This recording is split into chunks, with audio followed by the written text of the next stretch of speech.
하나님 나라를 위해 애쓰시는 국내외 목사님, 사모님, 선교사님들 반갑습니다. 저는 전인기독학교장 조형래 목사입니다.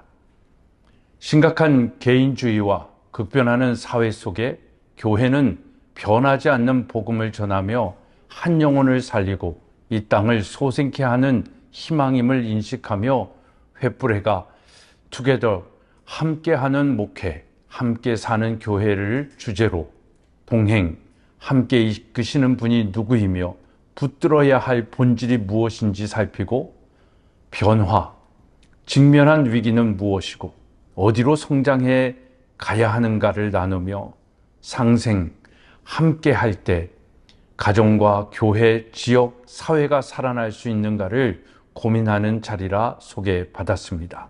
그리고 그 자리를 섬길 수 있어 영광스럽게 생각합니다.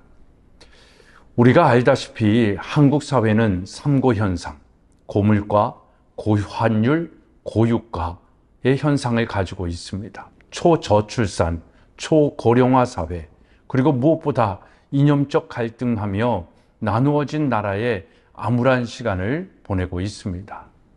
무엇보다도 진리가 없다는 포스트 모던 시대 속에 탈종교화 현상으로 한국 교회는 큰 위기에 봉착해 있습니다.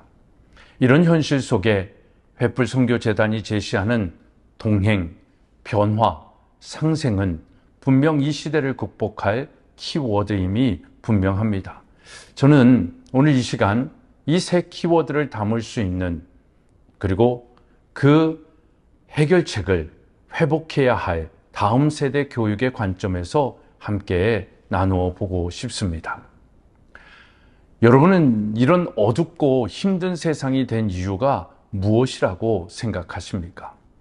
다른 많은 요인들이 있을 것입니다. 경제 때문에, 정치 때문에, 또 문화 때문에, 미디어 때문에 많은 요인들을 이야기할 수 있지만 공통되게 말하는 것은 결국 무엇입니까? 교육의 실패라는 것입니다. 저도 그 부분에 극하게 공감하고 있습니다. 그렇다면 이렇게 문제가 많은 교육이라고 하는데 한국의 교육의 방법이나 교육의 열이 없어서 그렇습니까? 이미 한국 교육의 열정은 전 세계가 인정하고 전 미국의 대통령 오바마도 인정한 교육의 열이 아닙니까? 학업 성취도 평가하는 피사 랭킹도 한국은 항상 상위권에 있습니다.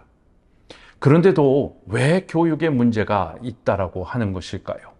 교육에 무엇이 잘못된 것입니까? 혹시 우리 교회 교육 때문에 그런 것일까요? 교회 교육의 문제는 무엇입니까? 저는 방학마다 개최되는 각각의 수련회와 캠프들의 결과들에 대한 영상들을 많이 봅니다. 근데 그 영상들을 보면 대한민국을 바꿀 것 같은 은혜의 도가니다라는 느낌을 받을 때가 많습니다. 그런데도 이 행사들은 일시적인 뜨거움일 뿐 변화가 없는 냄비 현상이라는 것을 우리는 너무나도 잘 알고 있습니다. 왜 그렇습니까? 지속적인 은혜를 유지할 곳이 없기 때문입니다. 그래서 가끔 대안적이고 혁신적인 교회로 소개되어지는 교회들이 있습니다. 그 교회에는 PC방이 있습니다. 게임방도 있습니다. 도서실도 있습니다. 그래서 교회의 아이들이 머물 수 있도록 많은 시설들을 갖추어 놨습니다. 이런 시스템을 통하여 교회의 아이들이 존재하고 있음을 자랑하고는 있지만 과연 교회에 머무는 시간이 늘어나고 PC방에 가서 해야 할 게임을 인터넷을 유튜버 관람을 교회에서 한다고 해서 다음 세대의 문제가 해결되겠습니까? 아무튼 이렇게 교회마다 다음 세대를 위한 외침과 프로그램도 참 많이 있습니다. 그럼에도 불구하고 우리의 자녀 세대는, 우리의 다음 세대는 교회에 없습니다. 청년, 청소년 기독교 비율이 미전도 종족 수준임을 우리는 이미 다 잘 알고 있습니다. 이렇게 부모 세대와 다른 세대가 되는 다음 세대에 대한 관심과 외침은 이미 오래전부터 있었던 이야기입니다. 그럼에도 불구하고 해결되지 않고 해결할 수 있는 방법을 찾을 수가 없는 것이 오늘 우리의 현실이 아닌가 싶습니다. 저는 그 근본 원인을 교육의 관점에서 거대 담론으로 여러분과 함께 고민해 보고 싶습니다. 방법론을 말씀드리는 것이 아니라 정말 그 원인이 무엇인지를 찾고 싶습니다. 결론부터 말씀드리면 일관성과 지속성이 없는 분리된 교육 때문입니다. 우리의 자녀를 교육하는 기관은 크게 가정과 교회와 학교입니다. 그런데 교회에서의 가르침과 학교에서의 가르침과 가정에서의 가르침이 다릅니다. 일관성도 없고 지속성도 없습니다. 무엇보다도 교회와 학교의 교육적 관점이 다릅니다. 교회는 창조론을 가르치는데 학교는 진화론을 가르칩니다. 교회는 유일하신 신 하나님을 가르치는데 학교는 유물론을 가르칩니다. 교회는 신본주의, 내 자신의 주인은 하나님이라고 가르치는데 학교는 인본주의, 내 자신의 주인은 나라고 세뇌시키고 가르치고 길들이고 있습니다. 부모는 이 두 기관, 교회와 학교의 방향과 강조점에 따라 갈대처럼 흔들리고 있지 않습니까? 그렇게 부모가 흔들리니 자녀는 길을 잃고 갈 바를 모르고 요동치는 것입니다. 요동치는 자녀에게 부모는 교회에서도 학교에서도 잘하기를 원하죠. 1등이 되기를 원합니다. 그래서 그 말씀에 순종하고자 하는 자녀들은 아수라백장처럼 이중적인 삶을 살아갈 수밖에 없는 것이 아이들의 현실입니다. 그 안에 아이들이 얼마나 갈등하면서 고민하면서 사춘기를 지나겠습니까? 이런 여러분들의 가정, 학교, 교회 교육 괜찮습니까? 교회 교육 괜찮습니까? 괜찮은 교회도 있지만 그 비율이 80대 20, 90대 10이라고 할까요? 힘든 교회가 너무나 많이 있습니다. 또 우리가 보고를 통해서 알고 있지만 주일학교가 없는 교회도 허다한 것 아니겠습니까? 가정교육, 신앙 좋은 부모님이라고 해도 사실은 쉽지 않은 시대에 우리가 살고 있습니다. 교회와 가정은 그렇다 치면 교회와 가정이 그렇다고 한다면 학교 교육은 어떻습니까? 100대 빵 아닐까요? 문제는 100대 빵인 괜찮지 않은 학교 교육이 가정과 교회 교육을 주도하고 있다라는 것을 말하고 싶습니다. 생각해 보십시오. 여러분, 우리가 받은 학교 교육에 하나님을 인정하는 교육과 시간은 얼마나 있습니까? 일주일을 168시간이라고 하는데 이 168시간 중 나와 내 자녀는 하나님을 인정하는 교육을 얼마나 받고 있습니까? 그 하나님에 대한 얘기를 얼마나 듣고 살아가고 있습니까? 여러분, 어떤 교육을 누구에게 받느냐 하는 것이 너무너무나도 중요한 것입니다. 그래서 교육이 중요한 것 아닙니까? 그런데 과연 내가 받아온 학교 교육과 내 자녀가 받은 학교 교육에 하나님이 있었습니까? 하나님이 있습니까? 하나님의 관점으로 가르쳐 지키게 하고 있습니까? 여러분, 하나님 없는 교육을 받은 우리는 과연 성경에서 말씀하는 하나님을 믿을 수 있을까요? 배운 대로 사는 것이 진리 아니겠습니까? 근데 배우지 않았는데 우리 자녀들은 어떻게 예수님을 믿을 수 있겠습니까? 우리 인생에 12년에서 20년의 학교 교육에 하나님이 계신가라는 질문을 하고 싶은 것입니다. 그런 차원에서 우리가 성경적인 삶을 살고 있지 못한 이유가 하나님 없는 학교 교육 때문 아니겠느냐라는 질문을 드리고 싶습니다. 공교육 학교에서 인본주의를 가르칩니다. 유물론을 사상을 가르칩니다. 진화론으로 교육하고 있습니다. 거기에 하나님이 그렇게 가르침을 받은 아이들이 하나님이 이 세상을 창조하심을 믿을 수 있을까요? 교회 와서는 믿는다고 하지만 삶에서 그 창조주 하나님을 인정할 수 있을까요? 성경은 믿으면 이해되어지고 증명되는 진리 아닙니까? 근데 현대 교육 사상의 기조는 과학으로 증명된 사실만 진리라고 가르치고 있습니다. 그러니 그렇게 과학으로 증명된 사실만 진리라고 하는데 예수님의 동정녀 탄생을 믿을 수 있을까요?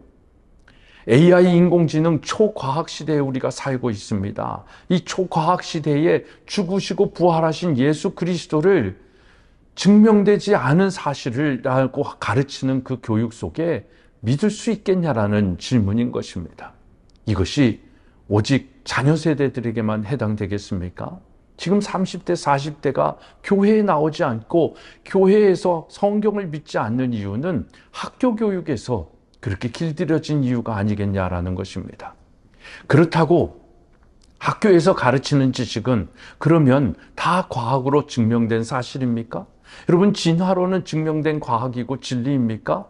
증명되지 않은 가설일 뿐이라는 것 우린 잘 알고 있습니다. 이런 증명되지 않은 더 비과학적인 교육을 우리가 의무 교육으로 받아왔던 것입니다.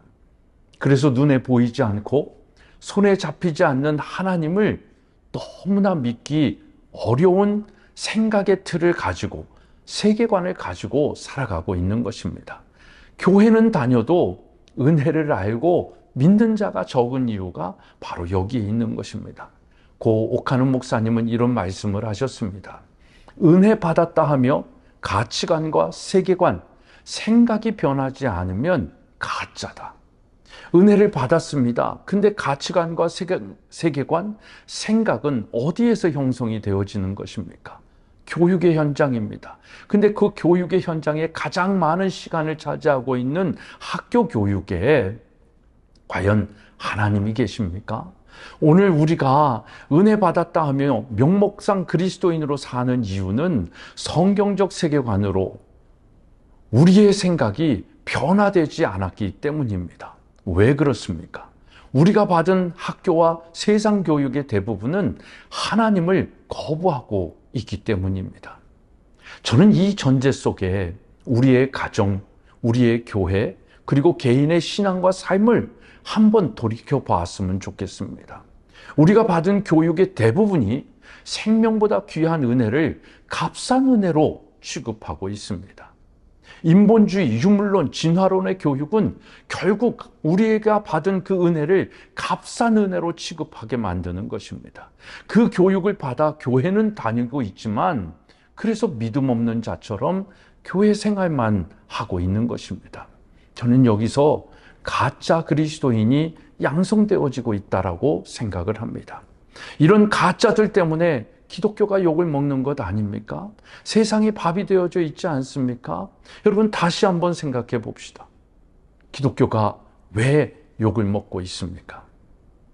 우리의 복이, 우리의 기적이, 우리가 경험하고 있는 우리의 삶의 믿음의 성장들이 성경적이지 않기 때문 아니겠습니까? 그러면 왜 성경적이지 않습니까?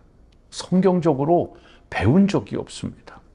교회에서 배운 것은 교회 생활에서 잘 생활하고 적용하는 것으로만 배워져 있지 모든 삶의 영역에서, 가정에서, 학교에서, 직장에서, 사회에서, 국가에서 하나님의 주권을 인정하는 신앙이 일상이 되어지는 그런 교육을 받지 못했습니다. 삶이 예배가 되어지는 것이 무엇인지도 배운 적이 없습니다. 그런 모든 것들을 교회와 학교와 가정이 하나 되어서 한 아이를 교육해야 되는데 그런 시스템이 우리에게는 있지 않았습니다. 그래서 분명히 세상의 빛과 소금이라는 말을 수도 없이 들었지만 세상의 빛이 아닌 존재로 사는 것입니다. 소금의 맛을 내지 못하고 길가에 버려진 맛을 잃은 소금의 존재로 이 세상 속에 살아가고 있는 것 아니겠습니까? 그 이유가 무엇입니까? 그런 교육을 받은 적이 없습니다.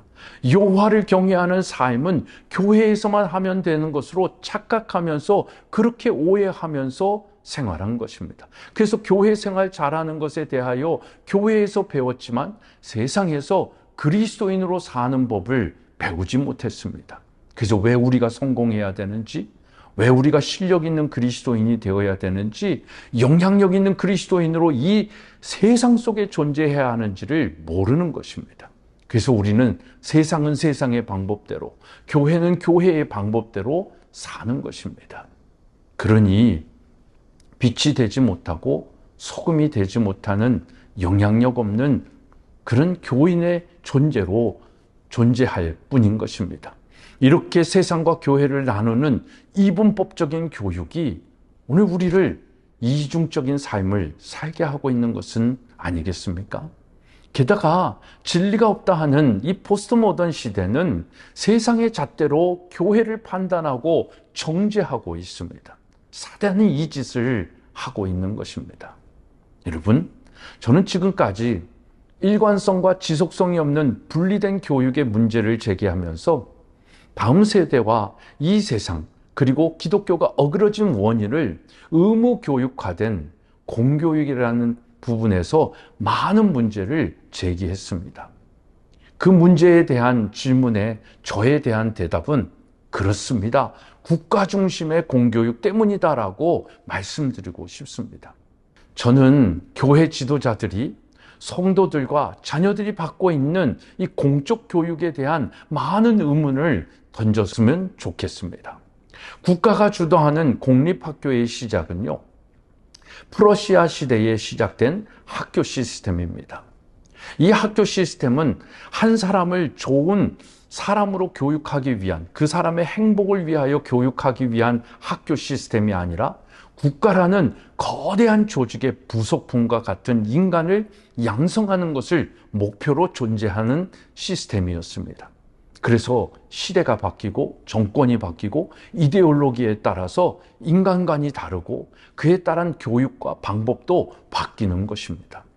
우리나라의 이 공립학교 시스템은 국가의 부속품을 만드는 프러시아 교육과 더불어서 일본 천황에게 복종하는 인간을 길러내기 위한 일제 강점기 식민지 교육으로 교육 시스템으로 시작되었습니다. 문제는 21세기 AI 인공지능 시대임에도 불구하고 그 당시의 교육 카르텔로 학생을 위한 교육이 아닌 기득권자들을 위한 수단으로 악용되어지고 있다는 것입니다. 이것이 우리 다음 세대를 더욱 병들게 하고 있는 이유인 것입니다. 이분법적인 삶을 살 수밖에 없는 이유인 것입니다. 그런데 우리는 아무런 여과장치 없이 의무교육이라는 명분 아래 문제가 너무나도 많음을 학교 교육 속에 있는 것을 알고도 그냥 수용하고 자녀를 그런 학교에 보내고 있습니다. 문제는 사단이 이 공적 교육을 정복하고 다스리고 있다라는 것입니다. 그래서 아까 말씀드린 것처럼 공교육의 교육 사상은 인본주의, 유물론, 진화론인 것입니다. 오늘 공교육 현장에서는 하나님의 이름을 거론조차 할 수 없는 시대가 되었습니다. 이런 사상 아래 공교육으로 하나님의 창조 질서는 파괴되어지고 있습니다. 대표적인 게 요즘 가장 이슈가 되어지고 있는 차별금지법이라든지 동성애라는 것은 다 하나님의 이 창조 질서를 파괴하는데 이걸 어디에서 교육받습니까?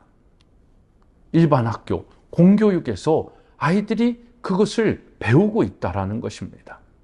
우리나라도 그렇게 되겠지만 얼마 전에 미국에 사는 제자가 방문해서 만난 적이 있습니다. 그 친구들은 히스패닉 사람들이 사는 지역에 살고 있는데 그 미국의 공립학교에는 버스 한 대가 있다라고 합니다. 그 버스가 뭐냐라고 물어봤더니 그 버스는 아이들이 낙태하기 위해서 가는 그 시설로 이동시키기 위한 차량이다라고 얘기를 합니다. 대학교도 아니고 고등학교도 아니고 초등학교에 3, 4, 5학년 아이들이 그 차로 낙태하러 간다라고 얘기를 합니다. 이것이 오늘 공교육의 현장인 것입니다. 공교육의 현장에서는 하나님을 말하지도 못합니다. 무신론을 주장합니다. 그래서 오늘날 문제가 되어지고 있는 탈종교화 현상도 바로 학교 교육 속에서 그렇게 길들여지고 세계관이 갖춰지고 있기 때문인 것입니다. 한국의 교육의 가장 큰 문제는 뭡니까? 승자승입니다. 양육강식의 방식입니다. 그래서 과정보다 결과를 중요하게 생각합니다. 내가 이기기 위해서는 수단 방법을 가리지 않는 시대입니다. 그래서 이기주의가 되어져 있고 개인주의가 되어져 있습니다. 이것이 이제는 어떤 시대를 만들었습니까? 양심과 상식이 무너진 시대를 우리가 경험하고 있지 않습니까? 여러분, 세속화된 세상은 교육은 공적 영역이다라고 얘기하고 신앙과 도덕은 개인의 영역으로 치부해버립니다. 그래서 공적 영역인 학교에서 개인의 신앙을 몰아내기 시작했습니다. 이제 학교에서 선생님들이, 믿음 좋으신 학교 선생님들이 기독교 얘기를 할 수 없습니다. 기독교뿐만 아니라 종교 얘기를 할 수가 없습니다. 말하면 인권을 무시하는 것이다라고, 종교를 강요하는 것이다라고 얘기합니다. 지난해 통과된 사학법은 이제 교사 임용권이 학교의 설립 이념에 있는 것이 아니라 교육청에 있게 되었습니다. 이런 교육으로 우리 아이들은 하나님을 모르는 자고, 하나님을 알 수 없는 자로, 하나님을 거부하는 자로 지금 교육되어지고 있는 것입니다. 그 교육을 통하여 아이들의 세계관이 인본주의화 되어지고 무신론화 되어지고 또 하나님을 없다 하면서 자기 자신이 내 삶의 주인이다라고 이야기하고 있는 것입니다. 그 교육을 받은 40대 이하의 세대는 다 이런 세계관을 가지고 있는 것입니다. 그래서 30대, 40대가 교회에 없습니다. 믿기가 참 쉽지 않습니다. 20대, 10대는 더 없다라는 것을 우리는 현실 속으로 앞으로 목도하게 될 것입니다. 여러분, 이들이 듣고 배운 진리는 교회가 아니라 학교에서 인식되어지고 쌓여지고 있다라는 것입니다. 우리가 받았고 자녀들이 받는 이 세상의 교육은 이런 것입니다. 그러니 교회는 다녀도 종교적인 행위만 있을 뿐 예수 그리스도를 알고 믿는 자는 적습니다. 믿지 않고 은혜를 알지 못하니까 성경적인 삶을 살 수가 없는 것입니다. 모르는 것입니다. 무엇이 옳고 그른지도 분별할 수 있는 그 분별력을 상실한 것입니다. 그래서 세상이 걱정하는 교회가 되지 않았습니까? 여러분, 분명 교회는 문제가 많이 있습니다. 저는 그 이유도 인본주의, 유물론, 진화론의 이 교육 철학이 통하여 12년에, 길게는 20년의 학교 교육 때문이라고 생각해 보자라는 것입니다. 책임 회피가 아닙니다. 우리가 다시 시작하고 일어나야 할 정점을 이 공교육이라는 그 교육에서 생각해 보고 다시 분석해 보자라는 것입니다. 여러분, 가정교육도 중요하고 교회 교육도 중요합니다.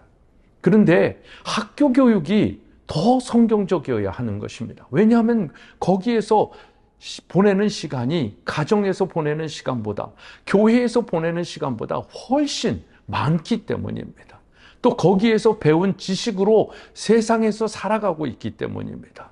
그런 차원에서 기독학교가 존재해야 하는 이유가 여기에 있다라고 말씀드리고 싶습니다. 여러분, 기독학교를 선택할 수 있는 것은 인권이고 헌법이 명시한 행복 추구권입니다. 근데 우리는 대한민국에서 이 부분을 상실했습니다. 학교 선택권이 우리에게 없습니다. 여러분, 교육은 중요하다는 건 다 알고 있습니다.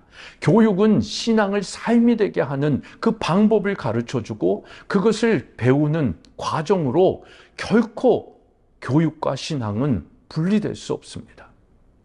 그래서 성경은 은혜를 믿음으로 구원받은 자에게 이런 세상을 본받지 말라고 말씀하고 있습니다. 로마서 12장 2절에 너희는 이 세대를 본받지 말고 오직 마음을 새롭게 함으로 변화를 받아 하나님의 선하시고 기뻐하시고 온전하신 뜻이 무엇인지 분별하라고 말씀하고 있지 않습니까? 그리고 3절에서 마땅히 생각할 그 이상의 생각을 하지 말라고 말씀하십니다. 3절의 말씀입니다. 내게 주신 은혜로 말미암아 너희 각 사람에게 말하노니 마땅히 생각할 그 이상의 생각을 품지 말고 오직 하나님께서 각 사람에게 나누어 주신 믿음의 분량대로 지혜롭게 생각하라. 여러분, 이 생각하는 힘을 어디에서 배우는 겁니까? 가정과 교회와 학교인 것입니다. 근데 아까 말씀드린 것처럼 학교가 가장 많은 영향력을 가지고 있는데 그 영향력을 가지고 있는 학교에 하나님이 없습니다. 괜찮습니까? 이 세대를 본받지 말고 하나님의 뜻이 무엇인지 분별하라고 말씀하고 있습니다. 근데 우리는 그 학교, 하나님이 없는 하나님의 뜻을 분별하는 것이 아니라 하나님의 뜻조차를 볼 수 없는 그 학교 전장에서 살아남기 위하여, 1등하기 위하여, 좋은 대학을 가기 위하여, 인류대학 가기 위하여 우리도 목숨 걸고 자녀들을 그렇게 교육하고 있는 것 아니겠습니까? 이 세대를 본받지 말고 하나님의 뜻을 분별하라는 것은 우리의 삶의 우선권과 주도권에 관한 이야기인 것입니다. 그 우선권과 주도권, 그것을 하나님께 두고 마땅히 생각할 그 이상의 생각, 에덴 동산의 타락은 그 이상의 생각의 결과 아니겠습니까? 죄는 인간으로서, 피조물로서 생각할 그 마땅히 생각할 그 이상의 생각을 하는 것이 죄이고 교만인 것입니다. 욕심인 것입니다. 그것이 무엇인지 분별하는 것이 교육인 것입니다. 그 교육에 하나님의 기준이 있어야 되는데 하나님의 교육이 없습니다. 가정과 교회 교육의 주도권이 여러분들에게는 누구에게 있습니까? 하나님에게 있습니까? 세상, 아니 사단에게 있습니까? 오늘 우리는 교육을 통해서 누구에게 길들여지고 있습니까? 하나님입니까? 사단입니까? 우리의 신앙과 삶, 교회와 세상, 자녀 교육과 신앙은 절대 분리될 수 없습니다. 분리되어져 있다면 그 교육의 주도권은 무엇에게, 누구에게 있느냐라는 것이죠. 여러분, 학교 교육과 교회, 가정 교육이 절대 다를 수 없습니다. 일관성이 있어야 되고 학교에서 배운 것을 교회에서, 교회에서 배운 것을 학교에서, 가정에서 실천할 수 있는 지속성이 있어야 되는 것입니다. 요즘 유행하고 있는 세대 통합 목회의 키워드는 바로 이 같은 세계관으로 가르치는 교육 아니겠습니까? 여러분, 세상살이와 교회 생활이 다를 수 없습니다. 진짜 자녀, 여러분, 다음 세대의 문제는 어디에서 비롯됐다라고 생각할 수 있겠습니까? 다시 한번 정리하여 말씀드리면 교육입니다. 절대 교육을, 가정교육, 학교교육, 교회교육을 분리해서 생각하지 마십시오. 세상이 그렇게 한다 할지라도 그 세대를 본받지 마십시오. 가정과 교회와 학교가 같은 세계관으로, 같은 생각으로 마땅히 생각할 그 이상의 생각을 갖지 않도록 교육하는 것이 성경적 교육인 것입니다. 그걸 교회가 해야 할 일이라고 착각하지 마십시오. 학교에서도 그것을 해야 하는 것입니다. 이것만 해도 가정의 문제, 세대 차이, 문화 차이, 갈등, 그 모든 것이 다 해결되어질 수 있는 것입니다. 여러분, 정말 교회와 가정과 학교가 같은 세계관으로, 같은 생각으로 교육하면 세대 차이, 문화 차이, 무엇보다도 신앙의 차이가 없습니다. 그래서 가정이 평안한 것입니다. 제가 이렇게 자신 있게 말할 수 있는 근거는 저는 20년 동안 전인 기독학교를 섬기면서 많은 변화를 경험했기 때문입니다. 그래서 저는 외치고 다닙니다. 기독학교 이 땅의 소망입니다. 교회가 이 땅의 소망인데 그 교회가 이 땅의 소망임을 이루기 위해서라도 기독학교가 존재해야 된다라는 것을 말씀드리고 싶습니다. 기독학교는 대안학교, 국제형 학교가 아닌 여호와를 경외하는 기독학교를 말씀드리고 있는 것입니다. 가정, 교회, 학교가 하나 되어서 성경적 세계관 위에 모든 학문, 과학, 수학, 문화, 국어, 예체능, 그 모든 학문의 주권이 하나님에게 있음을 인정하는 교육을 하는 것입니다. 기독학교라고 하면 신앙 교육을 하는 데 아니야? 목회자를 양성하기 위해서 성경 공부만 하는 곳 아니야? 이렇게 오해하시는 분들도 많이 계신 것 같습니다. 근데 저희 전인기독학교는 4가지 학교의 목표가 있습니다. 실력 있는 그리스도인 양성, 실천하는 지성인을 육성, 민족의 지도자 배출, 세계적인 인물 배양이라는 이 4가지 목표를 가지고 국정교육 과정을 성경적 세계관으로 선생님들이 재해석해서 아이들의 수업 시간에 가르쳐 지키게 하는 것입니다. 국정교과서 내용마저도 다 하나님의 지혜와 지식 아니겠습니까? 그것을 하나님의 방법으로 학교 교육 현장 속에서 실천해 왔습니다. 그래서 기독학교가 갖추어야 할 전인교육, 성지정의체의 교육 철학을 가지고 그 교육 방법론으로 모든 학문과 삶에서 여호와를 인정하고 여호와를 경외하면서 삶으로 살아가는 교육을 가르친 것입니다. 그래서 성경이 말하는 인재상을 만들어 배출하고 있는 것입니다. 여러분, 전인기독학교는 무엇을 가르치냐면요, 학교 교육과 삶의 모든 영역에서 여호와를 인정하는 그리스도인의 삶을 가능케 하는 교육이 성경적 전인교육입니다. 성경이 요구하는 이상적인 인간은 whole person, 전인입니다. 그래서 성경도 균형 있는 그리스도인을 이야기할 때에 에베소서 4장 13절로 14절의 말씀을 이야기합니다. 우리가 다 하나님의 아들을 믿는 것과 아는 일에 하나가 되어 온전한 사람을 이루어 그리스도의 장성한 분량이 충만한 데까지 이르느니 이는 우리가 이제부터 어린아이가 되지 아니하여 사람의 속임수와 간사한 유혹에 빠져 온갖 교훈의 풍조에 밀려 요동하지 않게 하려 합니다 라고 말씀하고 있습니다. 왜 우리는 요동하고 있습니까?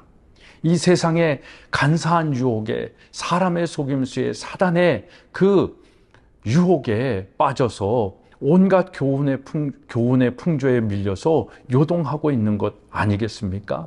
요동하지 않을 수 있는 방법은 하나님의 아들을 믿는 것과 아는 일이 하나가 되어서 온전한 사람을 이루는 것입니다.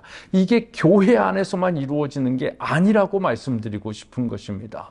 우리는 그리스도의 장성한 분량에 충만한 데까지 그 요람에서 청소년과 청년의 때까지 이 부분을 가르쳐 지키게 해야 되는 것입니다. 이게 우리의 사명인 것입니다. 그 일을 위해서 우리가 좌로나 우로나 치우치지 않게 교육하기 위한 하나님의 방법을 우리에게 주셨습니다. 그것이 바로 성경인 것입니다. 그래서 전인교육은 성경적 세계관을 바탕으로 하는 교육입니다. 전인교육은 그래서 모든 것에 하나님을 더합니다. 모든 것에, 정말 삶에 먹고 마시고 입고 사는, 그래서 성지정의체, 우리의 삶의 이 5가지 모든 영역에 하나님을 더하는 교육입니다. 이게 거룩인 것이죠. 이게 세상과 구별되어지는 교육의 가장 키포인트인 것입니다. 그래서 교육과정 전반에 걸쳐서 하나님의 주권을 인정하는 신앙이 기초가 되는 교육을 합니다. 그래서 모든 교과목 속에 하나님의 생각으로 듣고 말하고 성경적 세계관대로 행동하고 삶으로 살아가는 교육을 학교에서 가르치는 것입니다. 우리 교회에서 이런 교육 불가능하지 않습니까? 그런데 이런 교육을 받아야 우리가 이 세상 속에서 하나님의 사람으로 살아갈 수 있다는 것입니다. 그래서 하나님이 우리에게 주신 방법이 뭐예요? 매뉴얼이 뭐고 텍스트북이 무엇입니까? 성경 아닙니까? 모든 성경은 하나님의 감동으로 된 것으로 교훈과 책망과 바르게 함과 의로 무엇하기에 유익합니까? 교육하기에 유익한 것입니다. 그리고 이 교육을 통해서 이는 하나님의 사람으로 온전하게 하는 겁니다. 홀 퍼슨이 되게 하는 것입니다. 그리고 그 온전한 사람이 하나님의 선한 일을 행할 때 능력을 갖추게 하는 것, 이것이 바로 성경인 것이죠. 그래서 성경으로 이 땅에 있는 모든 교육의 내용들을 우리가 실력으로 갖춰야 하는 것입니다. 이걸 어디에서 해야 하는 것입니까? 가정과 교회와 학교가 하나 되어서 해야 된다라는 것이죠. 그래서 아까 말씀드린 것처럼 예수님이 전인적으로 성장하시지 않으셨습니까? 누가복음 2장 52절에 예수는 지혜와 키가 자라가며 하나님과 사람에게 더욱 사랑스러워 가시더라. 이 말씀 속에 저희는 5가지 전인적 교육의 요소들을 찾았습니다. 성, 지, 정, 의, 체. 하나하나 다 말씀드릴 수 없었지만 간단하게 말씀드리면 성의 교육은 모든 것에 하나님을 더하는 거룩한 교육인 것입니다. 지혜의 교육입니다. 지식의 교육이 아닙니다. 가치 중립적인 그런 지식적인 교육이 아니라 하나님이 주시는 위즈덤을 얘기하는 것이죠. 그래서 나를 알고 하나님을 알고 세상을 아는 교육, 이 지혜의 교육을 하는 것입니다. 그리고 정의 교육은 하나님 앞에 나를 내려놓는 인내와 절제의 교육을 이야기하고 있습니다. 그리고 우리는 아브라함 카이퍼가 얘기한 것처럼 육체의 교육도 많이 시킵니다. 그래서 건강한 육체에 건강한 정신이 나올 수 있도록 몸의 교육을, 또 우리의 몸이 거룩한 하나님의 성전임을 가르쳐 주면서 성령의 전인 몸을 지키고 단련하는 신체 교육을 잘 시킵니다.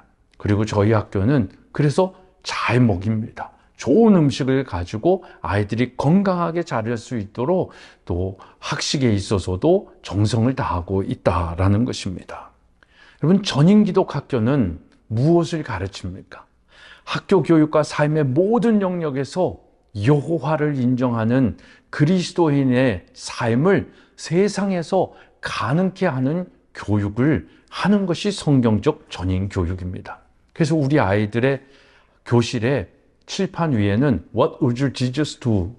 예수님이라면 어떻게 하실까라는 질문을 항상 보게 하고 있습니다. 그리고 하나님 앞에서 코람데오의 삶을 살도록 가르치는 것입니다. 이것을 통해서 삶과 신앙이 일치된 세상 속에 그리스도인을 양성하고 양육하고 배양하고 배출하는 것입니다.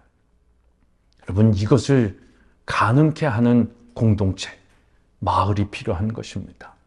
가정과 교회와 학교가 필요한 것입니다. 제가 섬기는 전인 공동체는 그런 가정들과 그런 교회와 그런 학교로 구성되어져 있습니다. 교회, 가정, 학교가 하나 되어서 한 사람을 예수 그리스도의 디사이플, make disciple 하는 그 교육하는 공동체로 존재하는 것이죠. 그런데 이런 교육이 참 많이 무시를 당하고 있습니다. 근데 이걸 무시하는 사람들이 누구인지 아십니까? 세상 사람들이 아닙니다. 교회 밖의 사람들이 아니라 교인들입니다. 그리고 목회자와 장로님들입니다. 요즘 젊은 부모들이 이 자녀 교육에 대한 갈급함이 얼마나 많이 있습니까? 그럼에도 불구하고 교회에는 이 부분들을 해결하려고 하지 않습니다. 해결 방법을 제시해도 거부합니다. 돈이 많이 든다라는 것이죠. 그리고 학연 중심의 한국 사회에서 이런 대안학교로, 미인가 학교로 살아남을 수 없다 생각하는 것입니다. 그리고 그런 학교를 통해서 대학은 제대로 갈 수 있겠냐라는 선입견을 가지고 있습니다. 그래서 교회 리더십들은 이런 학교들을 세우는 것을 밑빠진 곳에 물 붓기다라고 생각을 합니다. 저는 그런 분들에게 이렇게 말하고 있습니다. 그 밑빠진 곳에 물 붓기가 아니라 콩나물 시루에 물 붓기다. 콩나물 시루는 밑이 없지 않습니까? 그러나 물을 부어줘야 콩나물이 자라는 것입니다. 저는 이런 기독학교에 대해서 부정적으로 생각하고 말하는 분들도 바로 그들이 받아온 공교육의 폐해라고 생각을 합니다. 이들의 논리는 학교 교육은 교회의 영역이 아니다라는 것이죠. 하지만 학교 교육 또한 하나님의 주권을 지키는 일이고 교회의 사명 아니겠습니까? 미국이 그렇게 하고 있고 선진 기독교 국가들이 그렇게 해서 하나님의 자녀들을 믿음의 사람으로 키웠습니다. 유대인들이 여전히 그렇게 교육하고 있지 않습니까? 우리는 유대인들의 교육 방법을 습득하려고는 노력을 하면서 그들이 왜 그렇게 하는 것에 대해서는 알려고 하지를 않습니다. 그러면서 기독학교는 세상에 경쟁력이 없다라고 말하는 것이죠. 하지만 저는 이 미인가 기독학교를, 대안학교도 아니고 국제학교도 아닌 기독학교를 20년간 섬겼습니다. 국가 중심의 의무 교육이 아닌 하나님을 경외하는 학교 교육으로 이 세상에서 영향력 있고 경쟁력 있는 한 사람을 양성하는 걸 목표로 열심히 달려왔습니다. 그리고 그렇게 해보니까 가능했습니다. 충분하다라고 자신 있게 말씀드리고 싶습니다. 저희 학교는 모든 재학생들이 초, 중, 고 학력 인증을 검정고시로 받고 있습니다. 그럼에도 불구하고 우리 아이들의 대학 합격률은 거의 99%입니다. 요즘은 아이들이 없어서 다 간다라고 하는 세상이라고 생각하실 수도 있는데, 그렇다면 저는 우리 아이들 합격률에 대해서 서울 안에 있는 대학의 합격률이 48%라고 말씀드리고 싶습니다. 그렇게 입시 경쟁력도 가지고 있는 학교입니다. 하나님의 지혜로 교육하는데 이 세상의 경쟁력을 갖추지 못한다라는 걸 생각해 본 적이 없습니다. 열심히 씨름하고 공부하고 또 자기들이 해야 할 것들을 하면 다 좋은 대학에 갈 수 있다라는 믿음으로 했는데 정말 그 믿음이 실상이 되고 증거가 되었습니다. 대학을 졸업한 우리 졸업생들은 지금 20대, 30대의 시간들을 보내고 있는데요. 직장에 가서도 모두가 인정을 받는다고 합니다. 좋은 대기업에 취업했다라고 너무 감사하다고, 내가 이렇게 좋은 직장에 취업할 수 있는 이유는 전인 기독학교 때문이라고 첫 월급을 학교를 위해서 기부하는 졸업생들도 있습니다. 무엇보다도 이런 가정의 자녀들이 있기에 믿음의 유산을 계속해서 이어가면서 행복한 믿음의 가문들을 이루어 가고 있는 것입니다. 여러분, 우리에게 주신 예수 그리스도의 지상명령, 그건 사람을 만드는 것입니다. 세례를 주고 가르쳐 지키게 하면서 make disciple, 하나님의 사람을 만들라라는 것입니다. 이걸 교회에서만 한다고 가능하겠습니까? 왜 우리는 이 사역을, 이 하나님의 지상명령 성취를 교회의 사역으로 국한하고 선교적 사역으로만 국한하고 있는 것일까요? 사실 저도 그렇게 생각하며 젊은 시기를 보냈습니다. 그런데 하나님이 기독학교를 시키는 일에 강권적으로 저를 부르셨습니다. 그리고 그렇게 기독학교를 섬겨보니 이것이 정답이었습니다. 그리고 이것이 지금의 문제를 해결할 수 있는 대안이요, 회복의 길이라는 것입니다. 학교 교육을 교회가, 부모가 안일하게 생각하고 국가가 책임지는 영역으로 생각하면 안 되는 것입니다. 교육의 주권이, 학교 교육의 주권도 하나님께 있음을 망각해서는 안 되는 것입니다. 이것이 공교육에 길들여진 기독교인들의 현실이라 말씀드릴 수 있습니다. 저도 젊었을 때 그렇게 생각했습니다. 그러나 하나님이 이 일을 저에게 강권적으로 시켰고 그 사역을 감당하다 보니 이것이 정말 정답이었습니다. 대안이고 회복의 길이었습니다. 저도 이것을 하지 않았을 때는 학교 교육을 교회가, 부모가 안일하게 생각하고 국가가 책임지는 영역으로 생각을 했습니다. 교육의 주권이, 학교 교육의 주권도 하나님의 교육에 있음을, 하나님께 있음을 망각했던 것이죠. 가르쳐 준 사람이 없기 때문에 알지도 못했습니다. 그렇게 공교육에 길들여진 기독교인들의 현실로 저도 존재하고 있는지 모르겠습니다. 그러나 이 기독학교를 세워보니 정말 이것이 온전한 하나님의 사람을 키우는 교육이었다라는 것이죠. 제 이야기를 들으며 학교 교육의 필요성을 알고 있으나 또 그것에 많은 목사님과 사모님, 선교사님들도 하고는 싶어도 재정이 풍부한 대형교회나 하는 것이지 우리 교회 형편상 작은 교회들은 재정으로 못한다 생각하실 것입니다. 저는 아니라고 말씀드리고 싶습니다. 다음 세대를 위한 기독학교는 돈으로 하고 못하는 것이 아닙니다. 많은 대형교회들도 있지만 기독학교를 하는 교회들 많지 않습니다. 돈이 있어도 못합니다. 안 합니다. 학교를 하는 교회보다 안 하는 대형교회들이 그래서 많습니다. 그런데 작은 교회들이 오히려 기독 대안학교들을 가지고 있습니다. 섬기고 있습니다. 돈이 없어도 할 수 있습니다. 한 영혼을 사랑하고 다음 세대들을 하나님의 제자로 만드는 이 교육의 일이라고 한다면 하나님이 하십니다. 하나님이 길을 만드시고 역사하시는 것입니다. 막연할 수 있습니다.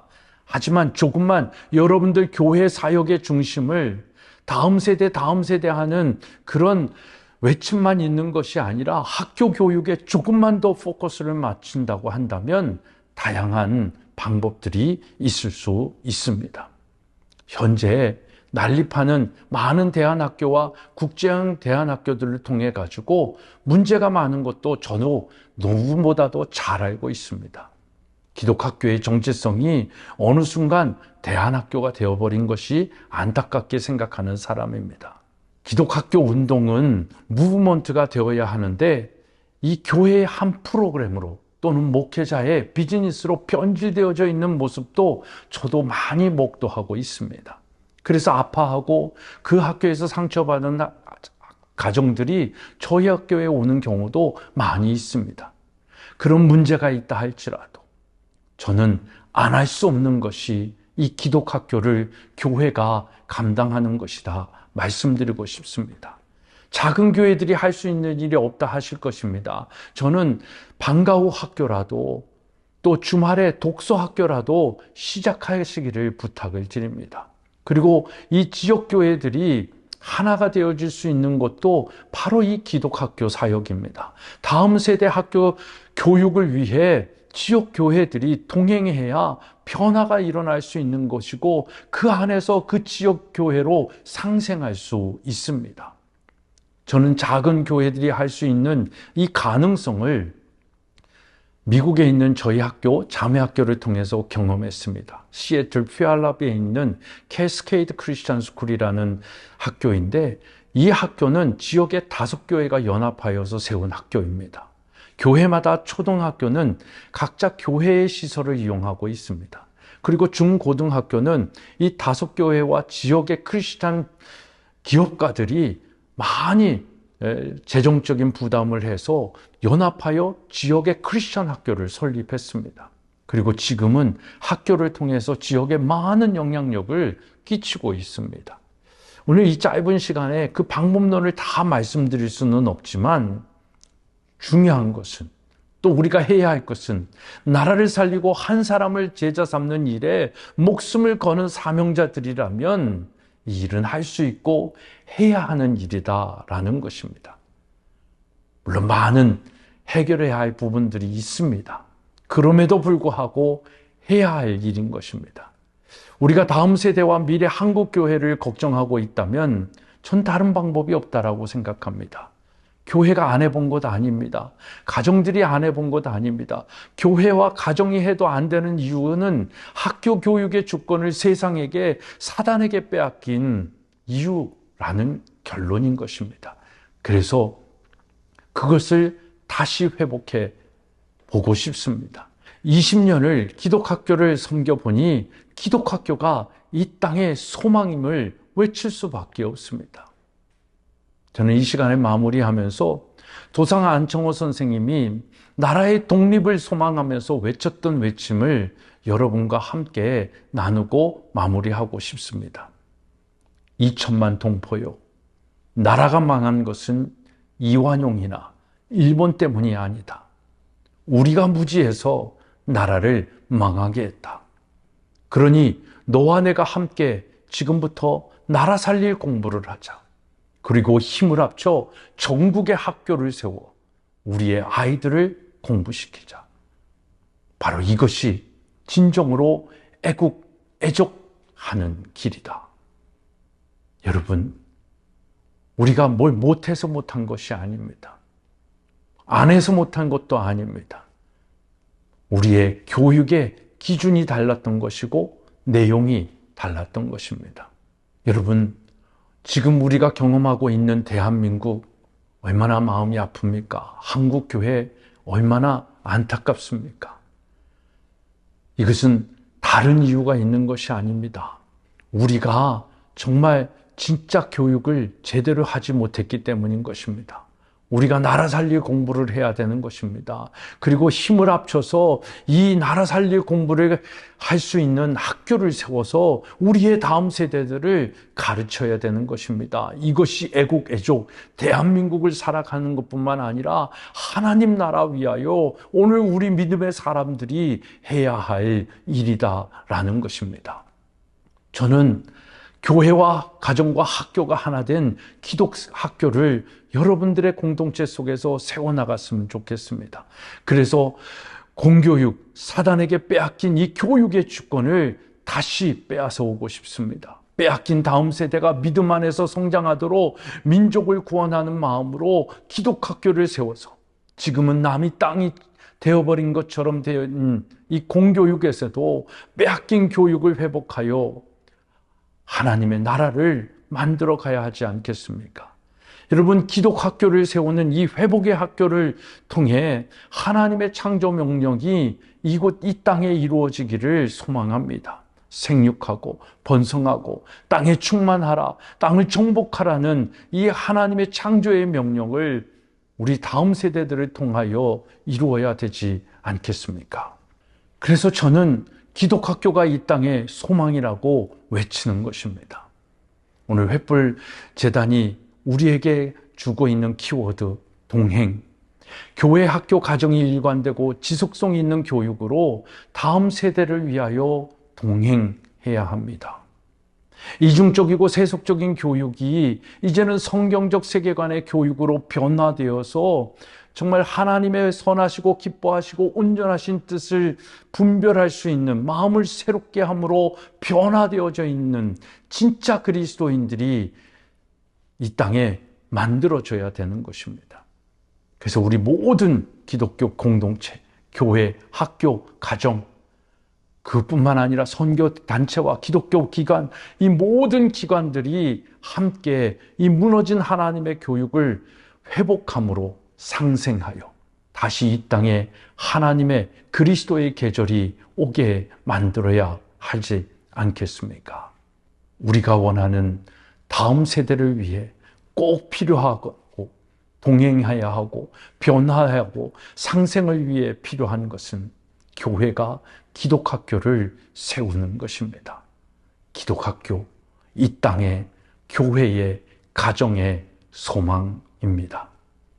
부족한 사람의 내용 경청해 주셔서 감사합니다. 기도하겠습니다. 하나님, 온 세상이, 대한민국이, 무엇보다도 한국교회가, 또 믿음의 가정들이 아파하고 힘들어하고 있습니다. 그 이유가 하나님 중심으로, 하나님이 가르쳐 주신 지혜와 지식으로 학교에서 가르치지 못하였다는 것을 비로소 깨닫게 됩니다. 아직도 인식하지 못하는 또 우리의 모습도 있습니다.